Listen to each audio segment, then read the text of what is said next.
હાલ એક ખૂબ જ દુઃખદ સમાચાર સામે આવી રહ્યા છે। તો હાલ બુધવારે નેપાળના પાટનગર કાઠમાંડુ ત્રિભુવન એરપોર્ટ ખાતે ટેક ઓફ કરી રહેલું વિમાન દુર્ઘટનાગ્રસ્ત થયું હતું અને જેના કારણે 18 લોકોના મૃત્યુ થયા છે।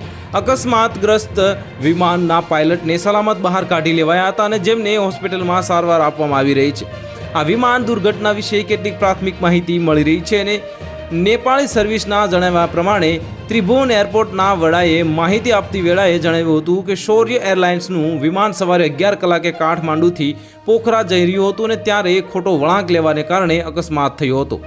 એરપોર્ટના વડા જગન્નાથ નિરોલાએ BBC એટલે કે નેપાળી સેવાને જણાવ્યું હતું કે વિમાને ઉડાણ ભર્યા બાદ જમણી તરફ વળવાનું હતું, એના બદલે ડાબી બાજુ વળી ગયું હતું અને પૂરેપૂરી તપાસ પછી જ વધુ માહિતી મળશે અને આ અકસ્માત વિમાનના ઉડાણ ભર્યાના 1 મિનિટની અંદર જ થયો હતો। વિમાનમાં એરલાઇન્સના 17 કર્મચારી અને ક્રૂ મેમ્બર સહિત કુલ 19 મુસાફર સવાર હતા। એરલાઇન્સના 17 કર્મચારી અને એરલાઇન્સના કંપનીના એક અધિકારીએ નેપાળી સેવાને જણાવ્યું હતું કે વિમાન મેનેજમેન્ટના જે હતું અને ઘાયલ પાયલટને તેની આંખ અને કપાળમાં ઈજા થઈ છે, તેઓ સલામત હોવાનું કહેવાય રહ્યું છે।